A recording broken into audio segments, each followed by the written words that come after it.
लगातार पेरेंट्स की तरफ से कंप्लेंट्स आ रही है कि कोई स्कूल हमसे कैपिटेशन फ़ी ले रहा है, एनुअल फ़ी ले रहा है, एडमिशन फ़ीस ले रहा है, बच्चे की स्क्रीनिंग हो रही है।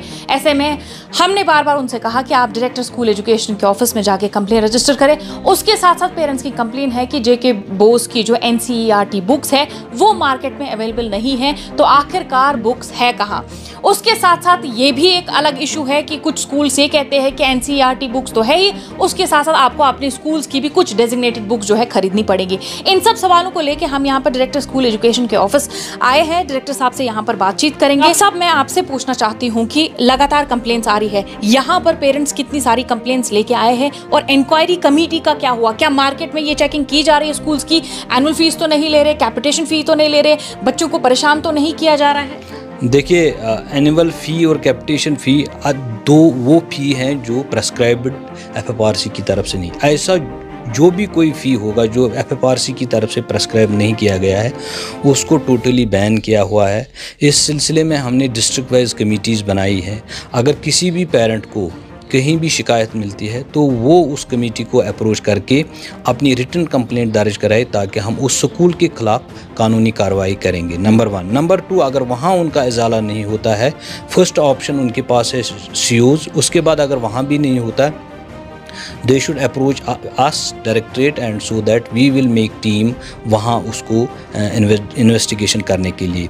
पिछले ही 4 तारीख को हमने जो रिप्यूटेड यहाँ एजुकेशनल इंस्टीट्यूशंस के हेड्स को हमने बुलाया था, उसमें हमने ये वाज़े कर दिया in no case we will इस चीज़ को टॉलरेट करेंगे कि आप इन बच्चों से कैपिटेशन फ़ी, बिल्डिंग फ़ी, कोई भी फ़ी अदर दैन प्रेस्क्राइब्ड फ़ी वो आप ले जाएंगे। हमने उनको साफ अल्फाज में कहा है, नंबर 1। नंबर 2, किताबों के हवाले से हमने ये कहा है कि you can not burden our children, जो यंग माइंड्स है, छोटे टेंडर एज के बच्चे हैं, उनको एडिशनल बुक्स ना दी जाए। और हमने, अगर आप देखेंगे नेशनल एजुकेशन पॉलिसी में वहाँ प्रेस्क्राइब किया गया है कितनी बुक्स देनी है। नेशनल बैग पॉलिसी 2020 में वेट का भी जिक्र किया हुआ है। हमने कहा उतने ही किताबें आप दे दीजिए जो गवर्नमेंट ने प्रेस्क्राइब की है। हाँ, अगर आपको कंप्यूटर, रोबोटिक्स, आर्टिफिशियल इंटेलिजेंस पढ़ाना है बच्चों को तो वो आप लेबॉर्ट्रीज़ में उनको पढ़ाइए, डिबेट्स में पढ़ाइए, लेकिन उन पे वो किताबों का बोझ और वेट का बोझ न डालें ताकि वो इसका शिकार हो सकते कि उनकी मेंटल हेल्थ पे कुछ असर पड़े। डॉक्टर साहब, यहाँ पर आपके पास भी बहुत सारी कंप्लेंट्स आई होंगी क्योंकि हमें भी लगातार पेरेंट्स के कॉल्स आ रहे हैं, तो क्या एक्शन ली जा रही? क्या किसी स्कूल के खिलाफ एक्शन लिया गया या किसी स्कूल को जो है डायरेक्ट किया गया कि आपके खिलाफ जी कंप्लेंट्स आ रही है तो आप जो सुधारिए खुद को या अपनी अथॉरिटी? हमारे पास 2-4 कंप्लेंट्स यहाँ आई है, हमने उनकी इंक्वायरी कराई। जो भी फिर कंप्लेनेंट जब होता है उसके पास कोई सबूत नहीं है, था हमने 2-3 स्कूलों में इंक्वायरी कराई, वहाँ से ऐसी कोई सबूत हमें ऐसा नहीं मिला कि वो शिकायत, वो कंप्लेंट सही थी। नंबर 1। नंबर 2, FFRC की तरफ से भी जहाँ भी वो भी अपनी एक्शन कर रहे हैं, जहाँ भी कोई स्कूल प्रेस्क्राइब्ड फ़ी के अलावा चार्जेस लेता तो FFRC भी उनके खिलाफ कार्रवाई शुरू कर रहे हैं। तो कानूनी कार्रवाई बिल्कुल होती है, तो आप ये समझ लीजिए कि अगर आप कोई कंप्लेन करते हैं तो आपके पास सबूत होना ज़रूरी है, उसके बाद ही कंप्लेन पर जो है एक्शन होगी। अच्छा डॉक्टर साहब, मार्केट में NCERT की किताबें अवेलेबल क्यों नहीं है? बोर्ड की किताबें अवेलेबल हैं लेकिन कुछ कंटेंट्स अभी नहीं आए, they are in the transit. मेरी बात हुई जो जॉइंट सेक्रेटरी है बोर्ड ऑफ स्कूल जो टेक्स्ट बुक को देखते हैं, 6-7 तारीख तक आनी थी, वो ट्रांजिट में है। कुछ 2-3 कंटेंट्स नहीं थे, वो भी ट्रांजिट में है। मुझे लगता आज या कल तक वो भी मार्केट में मिल जाएंगे। अच्छा डॉक्टर साहब, एक और अहम सवाल है क्योंकि पेरेंट्स ये सवाल कर रहे हैं कि इस बार जो बोर्ड की बुक्स देखी जा रही है वो सब स्टैंडर्ड बुक्स है, तो क्या लगता है आपको ये सब स्टैंडर्ड है या हम ये समझे कि जो फार फ्लैंग एरियाज में रहते हैं उन्हें एक्सपोजर नहीं होता, उनके हिसाब से भी ये किताबें जो है बनाई जाती है? नहीं, ये सब स्टैंडर्ड बुक्स नहीं है। हमने भी जेके बोस की बुक्स पढ़े हैं, मुझे नहीं लगता है उसमें सब स्टैंडर्ड वो है, लेकिन प्रिंटिंग में कहीं कहीं दिक्कत हो सकती है, उसको भी हमने ओवरकम किया हुआ है।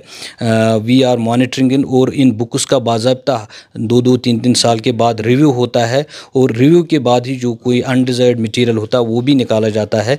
तो ऐसी बात नहीं है, ये सब स्टैंडर्ड बुक्स है। अगर आप देखेंगे कॉम्पिटिटिव एग्ज़ाम में बोर्ड की ही किताबों से क्वेश्चंस आते हैं। आप नीट देखिए, आप दूसरे कॉम्पिटिटिव एग्ज़ाम देखिए, वहाँ अगर हम बच्चों को बोलते हैं, हम यही बोलते हैं कि आप जेके बोस की एनसीईआरटी की किताबें पढ़े, उनमें से एक्चुअल कंटेंट मिलता है। ये सब स्टैंडर्ड नहीं है। अच्छा डायरेक्टर साहब, एक और अहम सवाल है। कुछ private schools, Namvar private schools ऐसे हैं जो कि पेरेंट्स को पहले कॉल करके ये कहते हैं जी आपके बच्चे का एडमिशन हमारे स्कूल में हो गया, नेक्स्ट डे वो उनसे कहते हैं हमारी जी सिलेक्शन लिस्ट में गलतियां थी इसलिए हमें माफ़ कर दीजिएगा, आपका बच्चा सिलेक्ट नहीं हुआ है। पहला सवाल। दूसरा सवाल इसी से लिंक, कुछ नामवर स्कूल ऐसे हैं प्राइवेट स्कूल्स जहाँ पर पेरेंट्स जाते हैं क्योंकि एक बच्चे का एडमिशन वहाँ कराया होता है, वो चाहते हैं कि दूसरे बच्चे का एडमिशन भी वहीं कराए, तो दूसरे बच्चे के लिए वो कहते हैं हमारे जी ऑक्यूपेंसी यहाँ खत्म हो गई, इनके लिए अब अवेलेबिलिटी नहीं है, सीट्स नहीं है। तो ऐसे में क्या कुछ कहना चाहेंगे? देखिए, सिबलिंग्स एडमिशन जो ये करते हैं, हमें एक कंप्लेंट आई है, वो ड्यूकाम साहब की नॉलेज में भी है।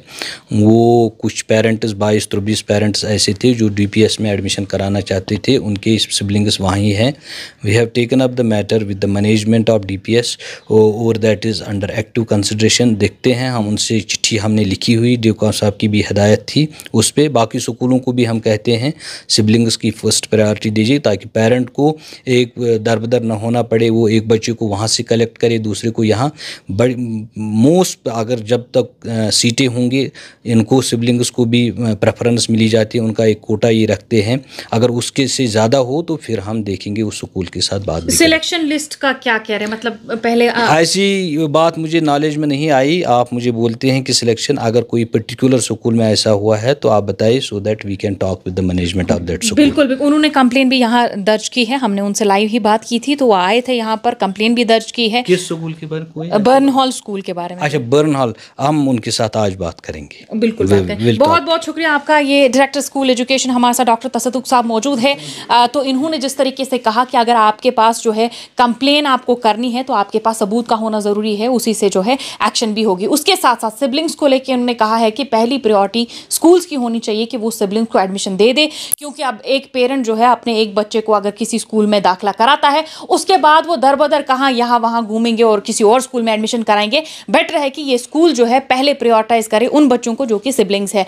उसके साथ साथ आपके जो भी सवाल होंगे आप भी जो है कमेंट सेक्शन में अपने सवाल पूछेगा और हम भी डायरेक्टर स्कूल एजुकेशन से आके यहाँ पर सवाल पूछते रहेंगे। आपकी जो भी कंप्लेंट्स होगी आप यहाँ आके रजिस्टर कर सकते हैं। इन्होंने जिस तरीके से कहा ऑनलाइन भी इनकी ग्रीवेंस सेल है, वहाँ पर भी आप अपनी ग्रीवेंस रजिस्टर कर सकते हैं, जिससे कि जो भी एजुकेशन सिस्टम में, एजुकेशन इकोसिस्टम में कोई भी खराबी कर रहे हैं, कोई भी दिक्कत का सामना करना पड़ रहा है स्टूडेंट या पेरेंट को, उनके खिलाफ सख्त से सख्त कार्रवाई की जाएगी। एशियन न्यूज़ हब के लिए श्रीनगर से फ़ज़ा ज़ैनब।